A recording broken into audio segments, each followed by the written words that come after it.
Magandang umaga sa inyo mga kakambing. Ngayong araw na ito is lalabas na natin ng ating mga alagang kambing. Ito, hinihintay na nila ako.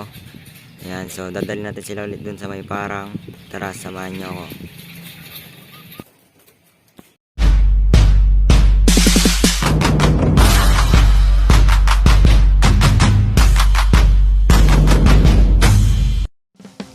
Yun, magandang umaga sa inyo mga kakambing. At ito nga ay isa-isa na natin silang nilalabas. Ayan, kinuha ko na dito yung mag-ina, yung black at saka brown. Ayan, ito yung brown na bunso, lumabas na. And then ito yung mag-ina, nasa harapan. Ayan, hinawakan pa nga dito ng aking pinsan. Ayan, ito na yung mag-ina, yung black at brown. Hinila ko na.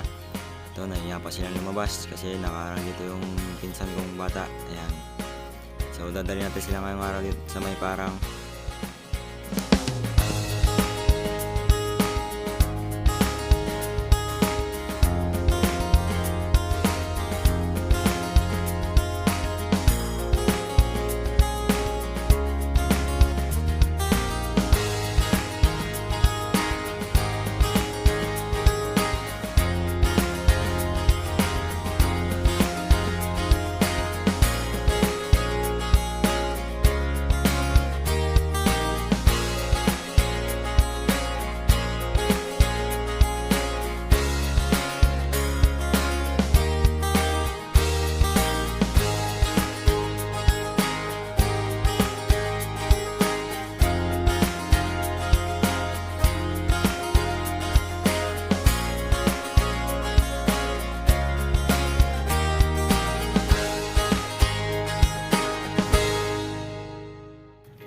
Ito ang mga kakambing at nilipat ko na din ang aking alagang baka dito.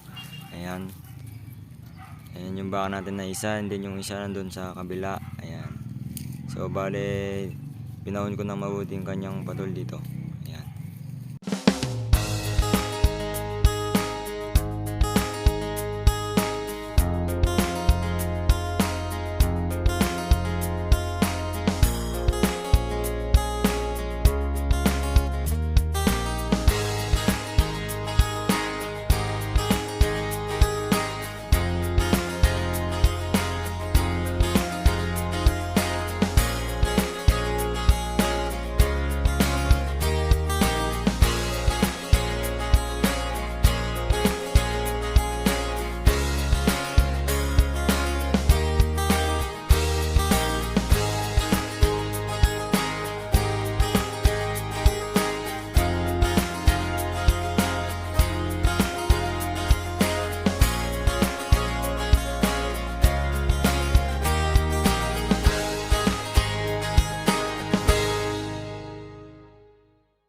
At yun mga kakambing, ito yun, dito na yung mga alaga natin kambing.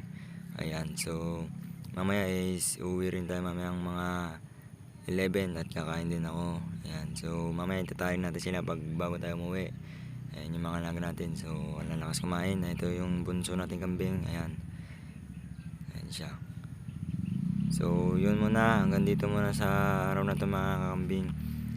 So update ko na lang kayo yan ulit at pag malapit na mga anak yung dalawa nating inahin na kambing. Ayan, so hanggang dito na lang muli mga kakambing. Salamat, ingat, God bless.